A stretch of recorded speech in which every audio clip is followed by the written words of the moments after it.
It's quite frankly frightening.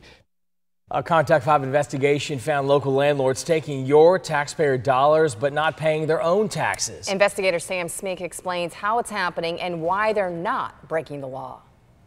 The homes you're looking at belong to landlords in the Housing Choice Voucher Program, a federal program that uses your tax dollars to provide low-income housing. In Palm Beach County, it's run through the Housing Authority. They subsidize the rent for some of the young ladies based off of income level. Each month, the tenant pays their landlord a small amount, and the rest comes from the Housing Authority. It's an implied guaranteed income if you meet the requirements of the Housing Authority. Ezra Saffold is one of those landlords. It's part of my rental investments.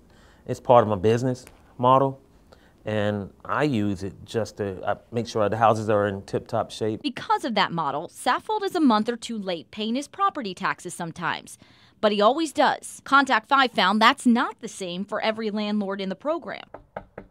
We went knocking on the doors of those who, according to records, haven't paid their property taxes as of September. To understand that there are landlords out there that are receiving taxpayer funds from the government, and then at the same time not paying their obligations to the government, the local government, is astounding to me. It's quite frankly frightening. 42 landlords owe a combined $118,000 in delinquent property taxes.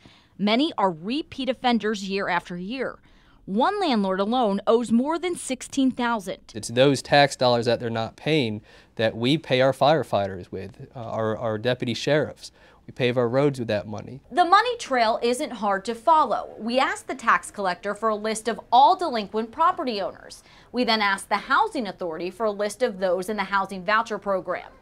It didn't take long to figure out who was on both lists. So the question now, why aren't these two agencies comparing notes? It shouldn't have to be the press finding this information out. Why can't one entity work with the other? After you've brought this to my attention and Channel 5 has brought this to my attention, I'm going to proactively speak with Ann Gannon, our tax collector, and I know that she will do the right thing and get this information to the Housing Authority. The Housing Authority did tell Contact 5 a landlord can be, quote, disapproved from the program if it's found they haven't paid taxes. But neither the Housing Authority nor the tax collector's office would tell me if they're even communicating with each other to identify delinquent landlords. Sam Smink, News Channel 5.